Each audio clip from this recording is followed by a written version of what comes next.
भारत आ रहे जहाज पर ईरान ने किया था ड्रोन से हमला। अमेरिकी रक्षा विभाग पे गुजरात के तट से लगभग 200 समुद्री मील दूर एक जहाज पर शनिवार 23 दिसंबर 2023 को हुए हमले के पीछे ईरान का हाथ बताया गया है। अमेरिका के रक्षा विभाग ने कहा कि भारत जा रहे MV केम प्लूटो जहाज पर ड्रोन से हमला हुआ है और इस हमले के पीछे ईरान का हाथ है। अमेरिकी रक्षा विभाग पेंटागन ने एक बयान में कहा, 23 दिसंबर 2023 को सुबह लगभग 10 बजे भारतीय तट से 200 समुद्री मील दूर लाइबेरिया के झंडे तले जापानी कंपनी के नीदरलैंड द्वारा संचालित जहाज MV केम प्लूटो पर ईरान द्वारा एक ड्रोन हमला किया गया।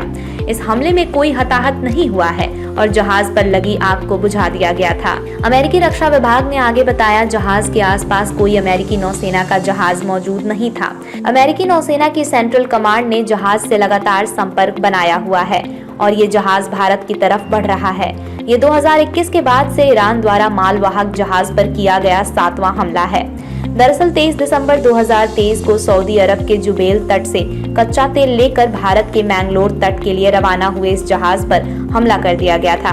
हमले की खबर के बाद भारतीय नौसेना के पोत विक्रम और तट रक्षक जहाजों को मदद के लिए भेज दिया गया था। भारतीय नौसेना ने डोर्नियर विमान को भी इस जहाज को सहायता देने के लिए रवाना किया था। हमले के बाद भारतीय नौसेना ने इस जहाज से संपर्क साधकर उस तक मदद पहुंचाई थी। इस जहाज पर मौजूद कर्मचारियों में कुछ भारतीय भी थे। अब ये जहाज सुरक्षित है और मुंबई की तरफ बढ़ रहा है।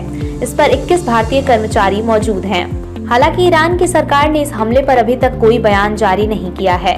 पहले ये शक जताया गया था कि ये हमला यमन के हुती विद्रोहियों ने ये काम किया है। दरअसल हुती विद्रोही इजराइल से संबंध रखने वाले जहाजों पर पहले भी हमले का ऐलान किया था। इस जहाज के इजराइल से जुड़े होने की बात भी सामने आई थी। मीडिया रिपोर्ट्स ने बताया कि इस जहाज का संबंध इजरायली जहाज कारोबारी ईदान ओफर से जुड़ा हुआ है। दरअसल हुतियों ने इजराइल और हमास के युद्ध के कारण कहा था कि वो अब इस इलाके से गुजरने वाले इजरायली जहाजों को निशाना बनाएंगे।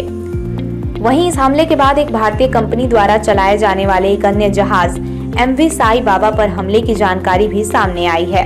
अमेरिकी रक्षा विभाग ने कहा है कि इस हमले में किसी को कोई नुकसान नहीं हुआ है। इस जहाज पर भारतीय झंडा लगा हुआ था और ये गैबोन की एक कंपनी के मालिकाना हक वाला जहाज है। अमेरिका ने कहा कि इस हमले के पीछे हुतियों का हाथ है। इस हमले के बाद से उस इलाके में जहाजों का आवागमन कम हो गया है। अब जहाज ये रूट लेने से कतरा रहे हैं। जहाजों को अब यहाँ से गुजारने के बजाय लंबा रूट ले रहे हैं। हालांकि हमलों की वजह से भारतीय नौसेना ने इस इलाके में गश्त बढ़ा दी है।